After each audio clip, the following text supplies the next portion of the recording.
ओम नमः शिवाय। ओम नमः शिवाय। शिव हरि बच्चों, बोलो श्री कृष्ण भगवान की जय। राधे राधे बच्चों, राधे राधे। बोलो श्री कृष्ण भगवान की जय। श्रीमद् भागवत सार की जय। श्रीमद् भागवत सार में 1013 ईश्वर के साथ किसी भी प्रकार का संबंध जोड़ो। संबंध बिना संपन्न मनुष्य भी बोलेगा, मनुष्य भी बेलगाम होता है। 1014 पुत्र सुख थोड़ा देता है, दुख अधिक देता है। क्योंकि पुत्र सुख शरीर को थोड़ा देता है, माता पिता को पुत्र सुख थोड़ा देता है, दुख बहुत ज़्यादा देता है। अगर सुपुत्र पुत्र हो जाए तो धन भाग, और कुपुत्र हो जाए तो बच्चों खुद तो नरक में गिरेगा ही, खुद तो गिरेगा, अपने को, परिवार को, माता पिता को, पितरों को, सबको नरक में ले डूबता है। पुत्र उसको कहते हैं जो माता पिता की बात माने, जो माता पिता कह दें वो हाँ में हाँ है। जैसे श्री राम जी ने किया था, पितरों को तर्पण करे, माता पिता की सेवा करे, गुरुजनों की इज्जत करे, मान करे, सम्मान करे बेटियों की, वो पुत्र होता है। ये नहीं कि माता पिता का निरादर करो, बच्चों की आप अपने बच्चों की सोचो, गुरु आ गया तो गुरु का अपमान करो, अगर बेटी आ गई बेटी का निरादर करके बाहर निकाल देना, और माता पिता को अनाथ आश्रम में डाल देना, पितरों को तर्पण नहीं देना, भगवान की भक्ति नहीं करना, तो इसको कहते हैं कुपुत्र। और जो पुत्र होता है सुपुत्र, वो होता है माता पिता की सेवा करने वाला, बहन बेटियों की इज्जत करने वाला, गुरुदेव का मान सम्मान रखने वाला। क्योंकि जो गुरु होता है सबसे पहले माता पिता, फिर गुरुदेव, फिर अपना सब संसार। कहते हैं, किसी ने कहा है बुजुर्ग ने, माता पिता गुरुदेव की बार बार प्रणाम, माता पिता गुरुदेव को बार बार प्रणाम, जन्म दिया पालन किया, गुरु बताया ज्ञान, गुरु जी मैं तो आपके सहारे हूँ। तो बच्चों, गुरु बिना गति नहीं, माता पिता बिना जन्म नहीं। तो माँ बाप सबसे बड़े, फिर गुरुदेव जो हमें माता पिता जन्म दे के इस दुनिया को दिखाते हैं, गुरुदेव हमें इस जहाँ से स्वर्ग लोक को ले जाते हैं। तो दोनों का मान सम्मान बराबर करना चाहिए। कभी भी अपने माता पिता को ठोकर, बच्चों किसी ने ये कहा है कि अगर माता पिता को अपने चमड़ी का जूता भी पहनाओगे, जब भी उनका कर्ज नहीं उतरता। किसी बच्चे ने कहा था कि माँ मैं आपका कर्ज उतार दूंगा, आप बताओ आपका कर्ज कितना है। माँ कहने लगी, बेटा तू कर्ज उतार देगा? बोला हाँ। बोले वो कर्ज उतार जो मैंने गर्भ में रखा, वो कर्ज उतार जो मैंने 9 महीना 10 दिन तुझे गर्भ में रखा, वो कर्ज उतार जो मैंने अपने सिरहाने कफन बांध के तुझे जन्म दिया, वो कर्ज उतार जो मैंने जन्म देते वक्त अपनी जिंदगी दाव में लगा दी, वो कर्ज उतार जो मैंने तुझे पाला, वो कर्ज उतार जो मैं गीले में सोई, वो कर्ज उतार जो उंगलियां पकड़ के चलाई, वो कर्ज उतार जो सबसे पहले निवाला दिया तुझे, वो कर्ज उतार जो बोलना सिखाया, वो कर्ज उतार जो राह पे चलना सिखाया। क्या क्या कर्ज उतारेगा बेटा तू?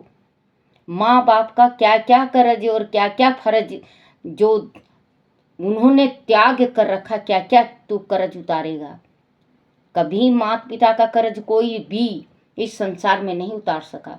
जो श्री रामचंद्र जी वनवास चले गए, सब चीज़ त्याग दिया, फिर भी माता पिता का ऋणी, माता पिता का ऋण कोई नहीं उतार सकता बच्चों, ये समझ जाओ। संसार में भगवान भी आए हैं, उन्होंने भी अपने माता पिता का कर्ज ऋण नहीं उतारा है, तो हमारे जैसे तो क्या उतार सकते हैं। हाँ, थोड़ा हो सके उनकी सेवा करो, भक्ति करो, जो उनका रूंग रूंग आशीष दे, तो हमें स्वर्ग का द्वार मिले, हमें मोक्ष मिले। और बच्चों, कनागत चल रहा है, पितर पक्ष चल रहा है। अपने पितर पक्ष को, जो आपके पितरों का होता है, ब्राह्मण को बुलाओ, ब्राह्मण को भक्ति से, श्रद्धा से जिमाओ। श्रद्धा से जिमाना है, एकदम प्रेम से जिमाना है। अगर ब्राह्मण कहता है कि बस और नहीं लूँगा, तो आप उसको ज़बरदस्ती रोटी या खीर या हलवा आप ज़बरदस्ती मत खिलाना, क्योंकि बीमार का शरीर है आजकल ब्राह्मण का। ज़्यादा खिला दोगे पेट फूल जाएगा, 19-21 हो जाएगा। अगर कहते हैं ना कि देखो बच्चों, आज मैं आपको स्पष्ट बता दे रही हूँ, कहते हैं ना कि ब्रह्म हत्या लगा है। अरे भैया, हमने तो ब्राह्मण को मारा ही नहीं, तो ब्रह्म हत्या कहाँ से लग गया, कहते हो ना। हर एक जगह कोई कोई किसी किसी के यहाँ ब्रह्म हत्या का दोष है, तो वो कहते हैं कि हमारे तो 7 पुश्तों ने ब्राह्मणों की सेवा की है, हम ब्राह्मणों को नहीं मारे।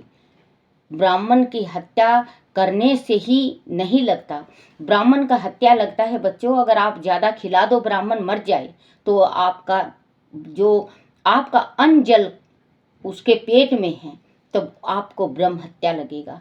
आप ये ध्यान रखना और गांठ बना के रखना बच्चों, ब्राह्मण जितना खाए उतना ही खिलाओ, जबरदस्ती नहीं। क्योंकि जिमने जाते हैं, हम भी ब्राह्मण हैं तो हमें पता है, जिमने जाएंगे आप, दादी मेरे नाम का, मेरे बेटे का नाम का, मेरे पति का नाम का, तो 2-3 रोटियां फालतू हो जाती है, तो या तो हम वहाँ से जिम के आके उंगलियों से निकालना पड़ता है हमें वो रोटी, क्योंकि पेट तो सभी का है बच्चों। ये थोड़ी ना कि ब्राह्मण का पेट वो क्या कहते हैं, जादू का कुंड बन जाएगा, जितना भी डालो उतना समा जाएगा, या अंदर कुआं हो जाएगा, जो कुआं में जितना डालो उतना सब समा जाएगा। पेट पेट होता है। आप ध्यान से और श्रद्धा और भक्ति से उस ब्राह्मण को जिमाओ। देखना बच्चों, आपका जो जिमाए हो आप, वो आपका पितरोजी महाराज आशीर्वाद देंगे। और ऐसा जिमाओ जो ब्राह्मण खुश हो जाए। तो किसी ब्राह्मण ने, एक किस्सा याद आ गया, किसी ब्राह्मण का नोता था, कहीं जिमने जाना था, तो वहाँ जिमाए बच्चों, तो उसकी जो स्त्री थी वो थोड़ी फूडी थी, गंदी थोड़ी, मतलब सफाईदार नहीं थी, तो उन्होंने सब्जी में ज़्यादा नमक डाल दिया, कच्ची रोटियां तार दी, कच्चा हलवा बना के दे दिया। अब पंडित खाए बेचारा, बेमन से खाया पिया थोड़ा मोड़ा, बोले खा लो खा लो, बोले नहीं नहीं, भूख इतना नहीं है, मेरी तबीयत खराब है, ब्राह्मण कहने लगा। फिर इसके बाद कहने लगी ब्राह्मणी आके, वो सिठानी आके कहने लगी, बोले कि पंडित जी आशीर्वाद ऐसा दियो जो मेरे बेटा का ब्याह हो जाए। पंडित ने उसी टाइम, क्योंकि पंडित बोलने में बहुत फारवर्ड होते हैं, जो पंडित बोलता नहीं है उस पंडित को भी पंडित नहीं कहा जाता, क्योंकि पंडित को फास्ट बोलना चाहिए, जो बात है तुरंत बोलना चाहिए। उस पंडित ने तुरंत जवाब दिया, कहा, बोले कि जजमान, जैसा तूने खिलाया है वैसा मैं क्या आशीर्वाद दूँ, मेरा रूंग देगा, क्योंकि उसने पेट भर खाया ही नहीं था, चीज़ें स्वाद नहीं बनी थी। तो जो बनिया था वो तो समझ गया, वो पैर में पड़ गया। बोले पंडित जी, आप आत्मा से आशीष दो, जो मेरे बेटे की बहू ऐसी आए, जो आप रोटी जिमो तो एक रोटी फालतू खाओ, इतना स्वादिष्ट सब्जी और रोटी बनाए। तो बच्चों, ब्राह्मण को कभी भी जिमाओ तो दिल लगा के आत्मा से खाना बनाओ, आत्मा से परमात्मा, आत्मा से खाना बनाओगे, अन्नपूर्णा आपके घर में खुद उस चीज को स्वाद बनाएगी, क्योंकि इसमें कुछ डलता तो है नहीं। ब्राह्मण भी वैसे कोई कोई खाता होगा, हम तो नहीं खाते, लहसुन प्याज डाल डूल के बनाते हैं। हम तो शुरू से बच्चों हल्दी मिर्च नमक का ही सब्जी बनाते हैं, और एक टेस्टिक बनता है, बिल्कुल स्वाद बनता है। तो आप भी मन लगा के सब्जी स्वाद बनाओ, हलवा मन लगा के बनाओ, अगर शुगर है तो कम मीठा डालो। खीर, अगर देखो बच्चों, खीर अगर शुगर है ब्राह्मण को तो खीर इतना थोड़ा सा दो, खीर बिल्कुल थोड़ा, हलवा बिल्कुल थोड़ा, क्योंकि उसका भी जान है, उसके भी बच्चे हैं, उसका भी परिवार है।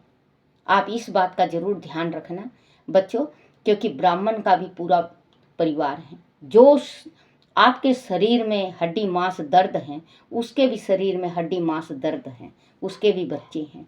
आप जरूर इस बात का अमल करना, क्योंकि ये तेरा और मेरा करके जमाने से ब्राह्मण का कोई हानि ना हो जाए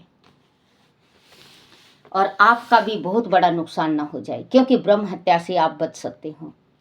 ब्राह्मण का देखो, कहने को तो कह देते हैं कि ब्राह्मण का कुछ बिगड़ता नहीं, बच्चों ब्राह्मण का भी बिगड़ता है, उसकी भी तो हड्डी मांस जान है, उसमें जान नहीं है क्या? तो आप जिमाओ ब्राह्मण को, तो बच्चों श्रद्धा से जिमाओ, जितना खा सकता है वो पेट से ज़्यादा नहीं खा सकता, आप ज़्यादा खिला दोगे उसको परेशानी होगी।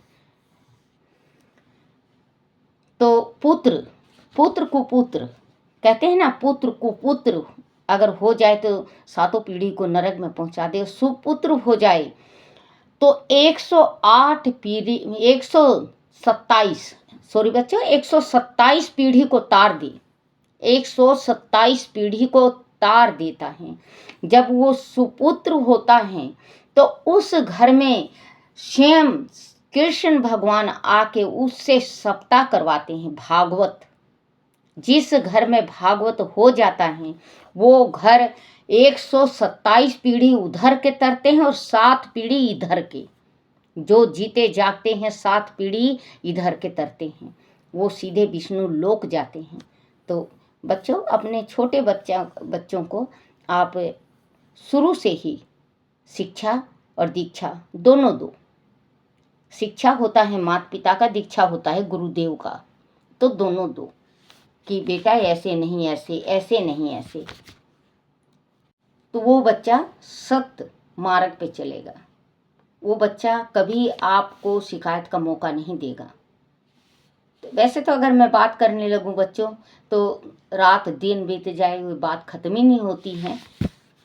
तो बच्चों आप जरूर अपने बच्चों को ज्ञान देना, क्योंकि आज आप जीवित हैं, कोई अमर बेल खा के आया नहीं है। आज नहीं तो 100 साल बाद इंसान जाना ही जाना होता है। आप अपने बच्चों को सही मार्ग दोगे तो कल आपको रोटी मिलेगा, नहीं तो आज जैसे कनागत आप कर नहीं रहे हो, अपने बच्चों को भी कह रहे हो कि हमारे पितर नहीं हैं, ये गलत बात होता है। क्योंकि आप किसी ग्रंथ में पढ़ लो, ब्रह्मा जी ने एक पितर हर एक घर में दे रखा, एक पितर हर एक घर में है।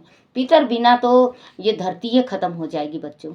जिस घर में पितर राजी होते हैं उस घर की माता लक्ष्मी राजी होती हैं। पितर नाराज हो जाते हैं, पितर जैसे कहते हैं किसी के पितर क्रोध हो गए, किसी के प्रेत पितर हो गए, पितर दोष लग गया, तो इसी वजह से लगता है कि पितर नाराज हो जाते हैं। तो पितर को मनाने का 16 दिन होता है बच्चों, पूर्णमासी से लेके अमावस तक, और एक पिछला नान श्राद्ध होता है बच्चों। आज मैं बता रही हूँ, एक नान श्राद्ध होता है। नान श्राद्ध उसका होता है जिनके पुत्र नहीं होते, पुत्रियां होती हैं। जिनके पुत्र नहीं होते, पुत्रियां लड़कियां होती हैं, वो नान श्राद्ध करती हैं अमावस के दूसरे दिन। अपने माता पिता की श्राद्ध कर सकती हैं और वो माता पिता ग्रहण कर सकते हैं। नहीं तो देवता, जैसे लड़की का बेटा हो, वो भी अपने नाना नानी का श्राद्ध कर सकता है। वो चाहे उसके तिथि में भी कर दे जब भी लगेगा। और अगर बच्चा नहीं है, बच्चा वो कुंवारी है लड़की, तो अपने पिता या माँ का नान श्राद्ध कर सकती हैं। तो जैसे बच्चों अपने बच्चों को जिस खांचे में ढालोगे, सांचे में, जिस सांचे में ढालोगे उसी सांचे से बन के उभरेंगे।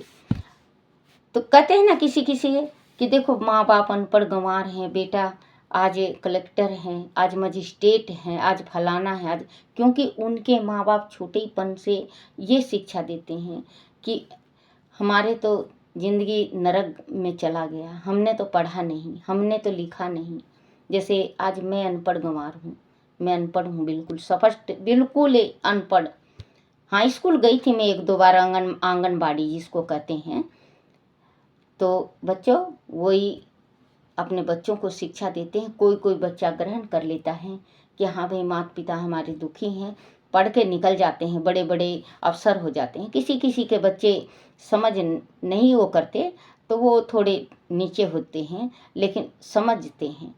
तो बच्चों अपने बेटा बेटी को जरूर शिक्षा देना कि पितर बिना इस संसार में कुछ भी नहीं है। जिसके पितर राजी उसके सब कुछ राजी, क्योंकि पितर हैं तो हम हैं, नहीं तो नहीं। 114 पुत्र सुख थोड़ा देता है, दुख अधिक देता है। 1015 जिस भाव से प्राणी ईश्वर का स्मरण करता है, उसी प्रमाण से, उसी भाव से ईश्वर उसे अपनाता है। 1016 विचार करो तो पवित्र विचार करो, खोटे विचार करने से मन बिगड़ता है। अशुद्ध वह राजसिक भोजन से विचार अपवित्र होते हैं। बोलो श्री कृष्ण भगवान की जय हो। बोलो हरिवंश पुराण की जय हो। हरिवंश पुराण में कृष्णा की पटरानियां द्वारका पहुंचकर कृष्ण ने रुक्मणी से विधिवत पानी ग्रहण किया। रुक्मणी से कृष्ण के 10 पुत्र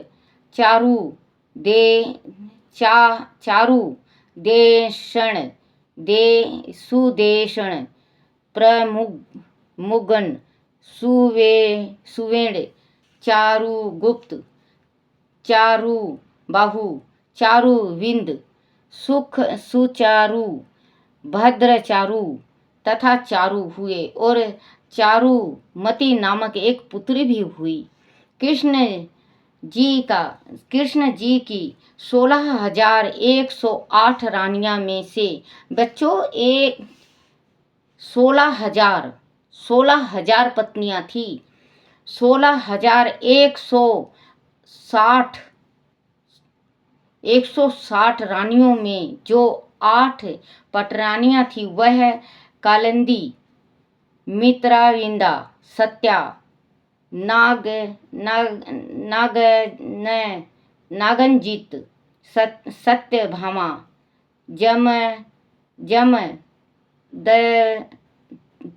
जमदंती, सुशीला और रुक्मणी थी। रुक्मणी सबसे ऊपर थी। कृष्ण के इस सब रानियां से हजारों पुत्र उत्पन्न हुए थे। इस प्रकार तुम से रुक्मणी हरण तथा कृष्ण की समस्त रानियों व संतानों के विषय में भी संक्षेप से कह दिया। अब आगे सुनो। वेद रवि स्वयंवर तथा रुक्मी बद्ध। बेशाम जी ने आगे कहा, रुक्मी अपनी प्रतिज्ञा पूर्ण करने में सफल नहीं हो पाया था। अंत वह वापस कुंडिनपुर नहीं लौटा। वह विदर्भ देश में ही उसने भोजकट नामक पुर का निर्माण किया और वह रहने लगा। कुछ विशेष समय बीतने पर रुक्मी की पुत्री वेदरभी शुभंगी विवाह योग हो गई, तो उसने स्वयंवर में कृष्ण के पुत्र प्रमुगन का वर्णन कर लिया। प्रमुगन ने बाद में वेदरभी से अनिरुद्ध नाम का पुत्र उत्पन्न किया। बाद में अनिरुद्ध ने रुक्मी की पुत्री रुक्मावती को विवाह के लिए चुना। यद्यपि रुक्मी का कृष्ण से वैर भाव था, किंतु अपनी बहन और बेटी को कृष्ण और उसके बेटे को विवस्ता से ही सही देने के कारण और अनिरुद्ध के अत्यंत योग होने के कारण तथा अपनी पुत्री का भी अनिरुद्ध के प्रति प्रेम देखकर रुक्मी ने उनके विवाह की विधिवत अनुमति देकर बैर भाव को समाप्त कर दिया। हे राजन, तब कृष्ण बलराम आदि विष्णुओं के साथ अनिरुद्ध को लेकर रुक्मी के पास पहुँचे। शुभ तिथि में अनिरुद्ध व रुक्मावती का विवाह संपन्न हुआ। बरातियों की बहुत आवभक्त की गई। बाद में चारुण, असुमान, वेणुदार तथा सर्वा आदि रुक्मी के पक्ष के राजाओं ने समारोह में मनोरंजन के लिए घूत कीड़ा जुए का प्रस्ताव रखा। बलराम घूत कीड़ा के दक्ष ना थे, किंतु शौकीन जरूर थे। अंत वह रस मान गए। इस प्रकार सर्वनाश और कलह की जड़ घूत आरंभ हो गया। सबसे पहले बलराम और रुक्मी की बाजी लगी। रुक्मी बलराम से 10,000 स्वर्ण मुद्राएं जीता। पूर्ण बाजी लगी। रुक्मी इतनी ही मुद्राएं फिर जीता। रुक्मी बार बार जीतता रहा और घूत कीड़ा में अनाड़ी बलराम को उसका कर मोटे मोटे दाव लगाता रहा। अनंत बलराम ने 1 करोड़ का दाव लगाया। रुक्मी वह भी जीत गया। तब वह और उसके साथी विजय और मदिरा की तरंग में बलराम का अपमान करने लगे। युद्ध में अजय इन श्रीमान जी को घूत में मैंने पराजित किया। यह मूसल और गदा ही चलाने में दक्ष हैं। पासे खेलना इनके बस की बात नहीं। इस प्रकार के उपहास करते हुए वह बलराम को अपमानित करने लगे। हे राजन, बलराम ने घूत कीड़ा के नियमों को ध्यान में रखा अपना क्रोध पी लिया और ताव में 10 करोड़ स्वर्ण मुद्राओं का दाव लगाया। संयोग की बात, वह दाव रुक्मी हार गया। तब बलराम ने प्रसन्न होकर कहा कि तुम हार गए, मगर रुक्मी ने बेईमानी करते हुए अपनी हार न मानी और अड़ गया। उस समय आकाशवाणी हुई कि धर मत विजय बलराम की ही हुई है। यह सुनकर बलराम भड़क उठे और उन्होंने सर्वणीमन भारी अष्टपद, जिसे मेज विसार्त पर जुआ खेलते हैं, को उठाकर रुक्मी के सिर पर दे मारा। जोर जोर से हंसने वाले कलिंग नरेश जयसेन के दांत तोड़ डाले। श्रवण स्तंभ को उखाड़कर रुक्मी के पक्ष में तमाशा देखने वाले अन्य लोगों को अंतकित कर दिया। रुक्मी अपने भाई का वध देखकर अन्य लोगों को अंतकित कर दिया। रुक्मिणी अपने भाई का वध देखकर रोने लगी। श्री कृष्ण को भी बहुत खेद हुआ। अपने जिस साले को उन्होंने पत्नी प्रेम के कारण रण में जीवित छोड़ दिया था, उसे ही कपट करने पर बलराम ने घूत भवन में अष्टपद द्वारा सिर फोड़ कर मार डाला था। किंतु मर्यादा वंश उन्होंने बलराम को कुछ न कहा और रुक्मिणी को सत्वान देने लगे। इस प्रकार उस बारात में 100 यात्रा भी सम्मिलित हो गई। हे राजन, सच ही है, बुद्धि को हर लेने वाला कलह और विनाश को आमंत्रित कर लेने वाला वह घुत बड़ा ही दुखदायी होता है। विषम जी ने कहा, इस प्रकार श्री कृष्ण का बाल अवस्था तथा युवा अवस्था का सब चरित्र मैंने सब संक्षेपे सॉरी बच्चों, माफ करना, जीव नहीं पलट रहा, संक्षेप में कहा। अब और जो सुनना चाहते हो सो कहो। जन्मजय ने कहा, हे विप्र ऋषि, हे महामुनि, आप मुझ पर प्रसन्न हैं तो महाबलशाली बलराम जी के चरित्रों को मुझसे विशेष रूप से कहिए। अब तक विष्णु अवतार श्री कृष्ण के बहुत से चरित्र आपने कहे जो अद्भुत और अप्रीतम थे, किंतु शेष अवतार बलराम जी के विषय में बहुत कम कहा। मैंने सुना है कि उन्होंने 60,000 हाथियों के बल वाले भीमसेन को भी बाहु युद्ध में एक ही बार में पराजित कर दिया था। जरासंध जैसे महायोद्धा को गदा युद्ध में पराजित करके भी जीवित छोड़ दिया था, और एक बार हस्तिनापुर को ही हल से उठाकर गंगा जी में उलट देने को उद्यत हो गए थे। तभी यह नगर टेढ़ा गंगा की ओर झुका हुआ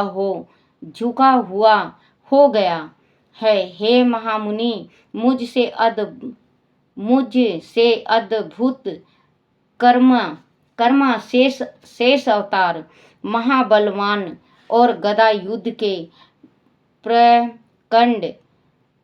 प्रकांड आचार्य बलराम जी के अन्य चरित्र को विशेष रूप से कहिए। उनके विषय में और जानने की मेरी बड़ी इच्छा है। बोलो श्री कृष्ण भगवान की जय। बच्चों, जो इन भगवान का ग्रंथ सवेरे सुनता है या शाम को सुनता है, उसकी अपने मन की हर एक इच्छा तृप्त हो जाती है। वो शांत रहता है, वो शांत हो जाता है, उसका मन शांति में भर जाता है। उनके घर में लड़ाइयाँ नहीं होती। आप जरूर से जरूर, आपके घर में हो तो सुबह नहा धो के एक पाठ जरूर किया करो। मैं रोज कहती हूँ कि एक पाठ आप जरूर करो। एक लोटा जल लेके, जो मैं बताती हूँ, एक लोटा जल लेके उसमें थोड़ा सा चावल, लाल चंदन, थोड़ा सा मूली का तागा या लाल फूल और काला तिल और सफ़ेद तिल डाल के आप सुनो और सूर्य को अर्पण कर दो। देखना बच्चों, आपकी जो एक इच्छा मांगना है, ये नहीं कि आप पूजा कर रहे हो तो आप 10 इच्छा मांग लो।